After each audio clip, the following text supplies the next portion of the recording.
Peru and sailed to England alone. There he met the Browns and they took him home. Now a new life has begun. He's Windsor Garden's favorite son, 'cause he always does his best to help everyone. When a problem appears, he never misses a beat and always finds a way to land on his feet.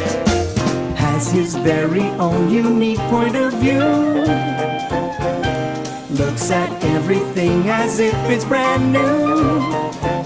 He is friendly and polite, and he tries to do things right, but he gets in sticky messes just the same. He's curious and speaks his mind, but trouble's never far behind. It's Paddington Bear, he's one of a kind. I'm Paddington Bear. You always told me to save my money for a rainy day, Aunt Lucy. So you'll be happy to know that's just what I've been doing. Putting all of my money in the bank was a very wise decision. Now it would always be safe and sound.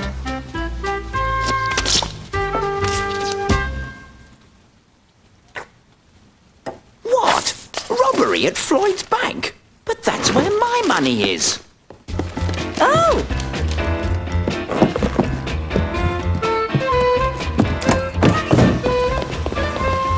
When Paddington puts on his Wellington boots, there's sure to be trouble. But turning right when he always goes left could mean catastrophe. Attention Unit 1, proceed to Floyd's bank in case the thieves return to the scene of the crime. Over. Hey? Possible shifty suspect spotted in front of the bank. Over. Stay where you are, Unit 1, and keep your eyes on him. I had decided to withdraw all my money from the bank, but I had to be careful. The robbers had struck once, and they might come back for more. Suspect took something from a suitcase, then headed towards the bank.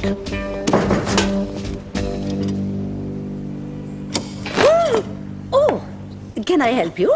I've come to see Mr. Floyd. Well, there is no Mr. Floyd here. I am Mrs. Patel, the bank manager. May I help you? Yes, I want to withdraw all of my savings from your bank.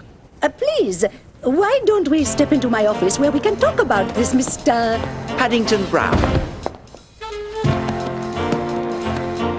Mr. Brown. May I ask you why you want to take out all of your money? Because of the robbery. I see. Have you a lot of money, Mr. Brown? £5. One of our tellers can help you, Mr. Brown. Excuse me? Is there anybody there? Oh, I'm terribly sorry. I didn't see you. I would like to take out all of my money and the interest that I've been saving for a rainy day. Well, I'm afraid you won't keep very dry on this. You only have 10 pence in interest. 10 pence? That certainly doesn't sound very interesting. Interesting isn't the same as interest. Now, how would you like your money? I'd like it with a £5 note, please. £5, 10 pence. There must be some mistake. This isn't the note I gave you. It's got different numbers. Well, sir, I would think that your note is long gone by now. Perhaps it was stolen in the robbery yesterday. Or maybe we burned it. Burned my money? Burned his money? I better not have burned my money. That's what happens to notes when they get worn out. Please, my money had a large chunk of marmalade stuck to it. But why would they put marmalade on his money? We didn't put marmalade on his money. He did. And I remember your note because it stuck to several others, so I kept it right here out of harm's way until the robbers took it. Then my money was stolen.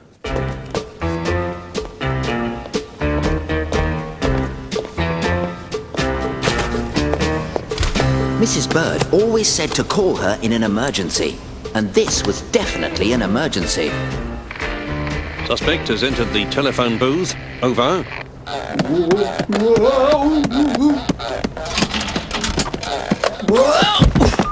This is the emergency number. Where are you calling from, please? And what kind of help do you need? The bank. I need help at Floyd's bank. All the help you can send. Help is on the way. Finally, it looked like something was going to go right. Emergency at Floyd's bank. I need backup. Over.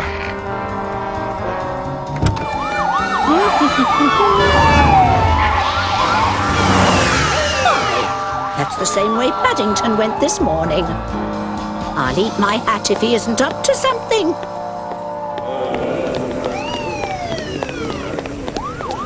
Big happenings at Floyd's bank. Police have a suspect from yesterday's robbery in custody.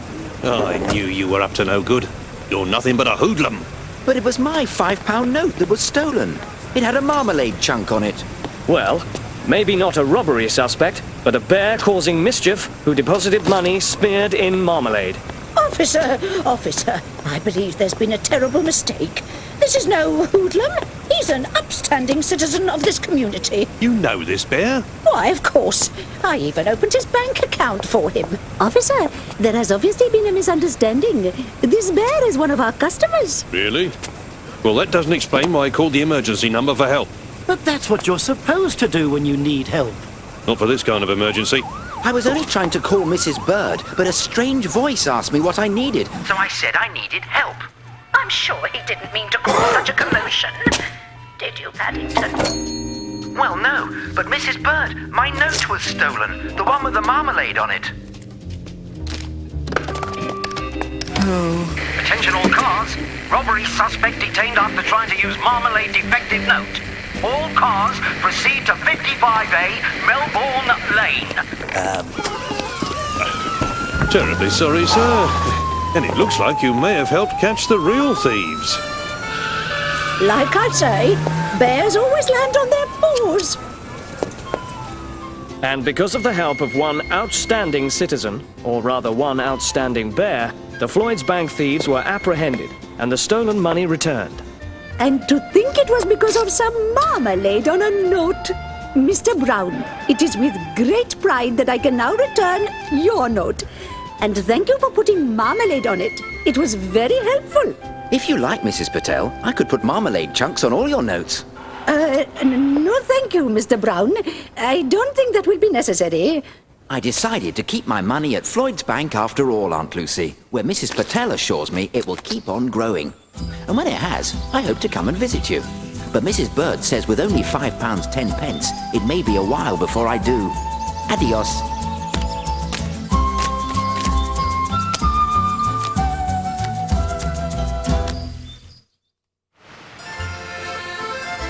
I was very excited when Mr. Gruber told me we would be going mackerel fishing off the coast of Brittany in France. I like fishing, the ocean, and sailing, and couldn't believe my luck that I would soon be doing all three at the same time. Mr. Gruber made friends with a retired admiral, Admiral Grundy, who now lived and fished for mackerel in France. Mr. Gruber would use our experience in his book, The World and Its Wonders. Mr. Gruber very kindly bought me some oilskins. That's what they call rain pants. But I don't think the shop had many bear customers. Ahoy, Mr. Brown! Shiver me timbers, what's this? Expecting a gale, bear? Shiver your timbers, Admiral Grundy. But all the boards on your boat are still stuck together. I think the Admiral is admiring your new oilskins. Thank you, Admiral Grundy. Paddington Bear, ready for duty, Admiral. Stand by forward! Stand on my forearms? Aye, aye, Captain. Watch the birdie! Watch the birdie? Aye, aye, Captain. Splice the main brace! Hoist the mainsail!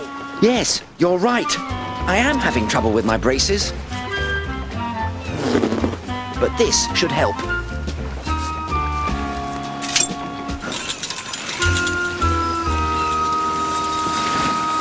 Mainsail hoisted! Whoops! Whoa! Mr. Brown, why don't you cast off? Mr. Brown? Where's that young bear feller of yours got to, Gruber? Don't tell me he's fallen overboard! Mr. Brown, are you there? Yes, I am, Mr. Gruber. Where? Right here. Are you all right? Well, actually, no. Good grief! He's got himself hoisted to me main mast! There. Now I've got you. Thank you, Mr. Gruber. I had never thought that fishing could be quite so complicated. What with all the nets and lines. But luckily, Admiral Grundy was there to show us all we needed to know. Always make sure your nets aren't tangled when you throw them over.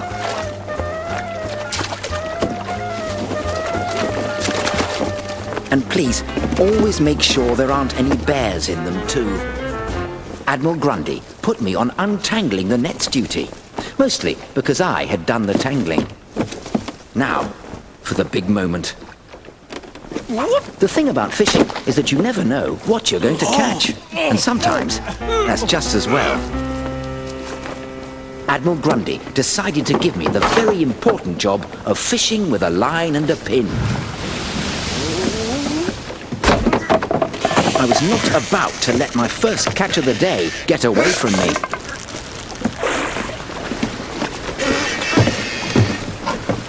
But I had caught one of Admiral Grundy's nets. Full of fish. Flying fish, it would appear. Hold on, Mr. Brown. I'm doing my best, Mr. Gruber. Watch out below! Help! Now that's what I call the catch of the day. Good work, mates.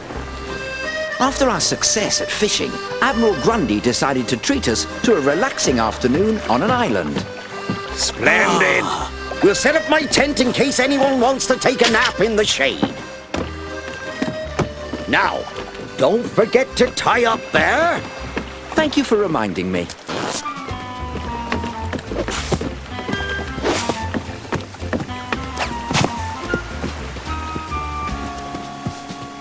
Shiver me timbers, I forgot my beats chair. It's adrift! My ship's adrift! Didn't you tie up there? Oh dear, I thought you meant this end of it. 50 years at sea. Never lost a ship yet, let alone being marooned. What a crew! Oh. It's all right, Mr. Brown. We'll think of something to get us out of this. Huh. But for now, we better get ready to spend the night out here. Gruber, you collect firewood. Paddington, you're on tent duty with me. Aye, aye, Captain.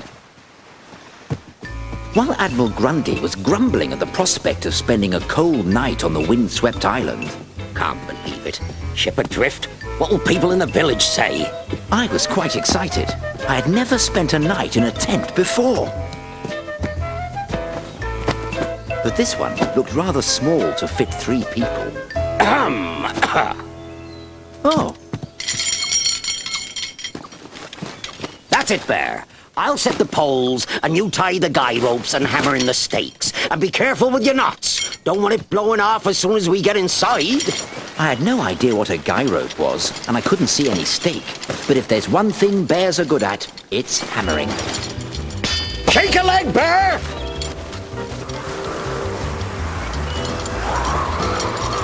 Tie it off! It isn't easy with paws. It was time for drastic action.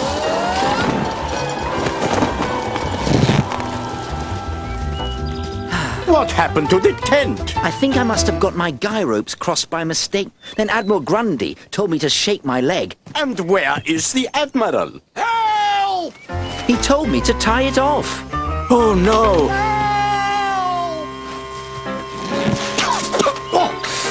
What's the meaning of this? Hello?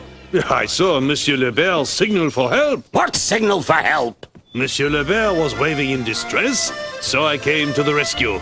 Come, it is getting late. I wonder, Mr. Brown. About what, Mr. Gruber? If it's just you, or if all bears are born under a lucky star. Don't forget me! Help! Mr. Gruber says our spot of fishing will make an excellent chapter in his book, and the Admiral gave me his tent as a souvenir. He said he would never be able to sleep in it again. But I can't think how I'm going to get it into my scrapbook.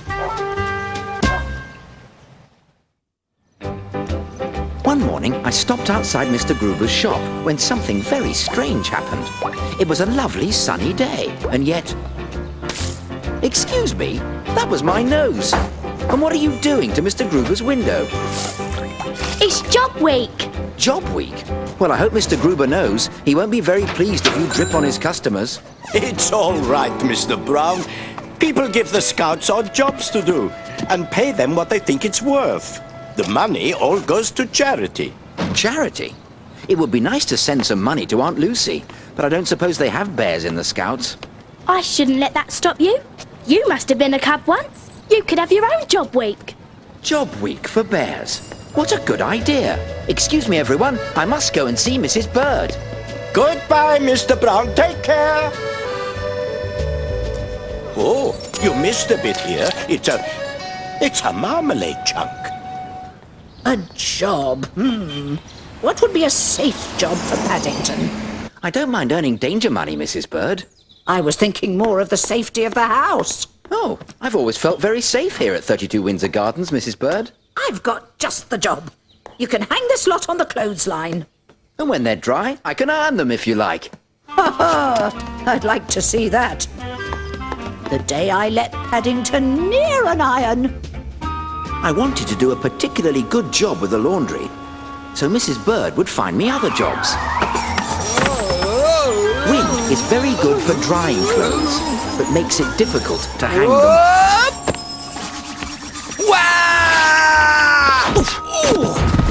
Bear, where do you think you're going? Mind my leg? Oh dear, Mr. Curry. The end's come off. It's meant to. It's part of my costume for tonight's fancy dress contest at the town hall. I'm going as Long John Silver, the famous pirate. I expect to win first prize. I shouldn't bother with that ghost costume if I were you. Oh, this isn't a costume. It's laundry. I'm sorry for knocking you over, Mr. Curry, but if you'll excuse me, I must start on the ironing. Mrs. Bird lets you do ironing? Well, she did say she'd like to see me do it. Come, my dear bear. I've got a little job for you. Do I get paid extra for the frills? Paid? What are you babbling about? It's Bear's job week, Mr. Curry. Well, Bear's job week. It's bad enough having scouts knocking on everybody's door. I may give you something if you do a good job. On the other hand, I may not. Make sure the iron's hot. But not too hot. Otherwise, you'll damage the material, and I shall have to charge you. Now, I have to see Mr. Gruber about a sword. And Bear, see what you can do about an eye patch and a parrot. You bring my pirate costume and my perfectly ironed shirt to the town hall. I was feeling thirsty, so while the iron was heating up some more, I thought I would go home and fetch a thermos of cocoa. Sorry, I can't help you, Mrs. Bird. I've got a job for Mr. Curry. Getting any money out of Mr. Curry will be a job in itself. Mr. Curry said he needed an eye patch, but I thought a pirate should always have a spare, and I'd found the perfect material when... Oh no! Mr. Curry's pirate hat! That's my final offer. It is rather old, after all. Oh, this is an antique shop, Mr. Curry. And it's worth much more than 10 pence. But I only need it for tonight. All right, you can borrow it for... Right, now I must get to the town hall to see if that bear has finished my costume. Since I had ruined Mr. Curry's pirate hat, I wanted to do a particularly good job with the ironing.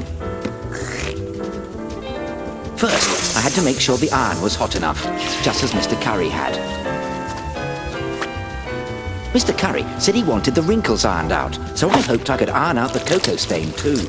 I tried my best on the wrinkles, but cocoa stains go sticky when you iron them.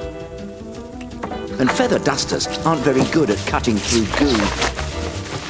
And it's very hard to put out a fire using a wooden leg. Oh dear. And while I thought I'd found Mr. Curry's parrot, I was pretty certain that I was in trouble again.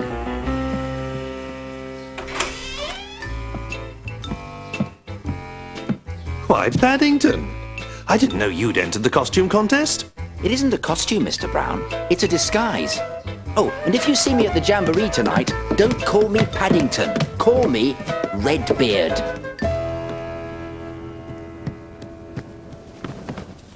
It was a good idea to come in disguise because Mr. Curry was upset and he was carrying something sharp. Where's that bear with my costume? Here it is, Mr. Curry, and you'll find eye patches and a parrot as well. Oh. I wonder where Paddington is. That's Redbeard. Bear! Bear! Where is that bear? And just what are you, sir? A pirate who escaped a burning deck? No, a pirate who had his costume ruined by a bear. Well, you've won first prize for the funniest costume ever. Pity about your parrot, though. We won, Mr. Curry! We won! There he is! That's the bear that did this to my costume! Did you say first prize? Yes, but of course you'll have to share the prize with your friend here, since he helped with the costume. Tell me, what are you going to do with your half of the prize money? I'm going to give it to the Home for Retired Bears in Lima, Peru. All of it? All of it. You see, I shall still have the money Mr. Curry promised me for doing his ironing. What? I hope you and all the other bears enjoy the prize money and this extra present. Oh, the red beard and marmalade.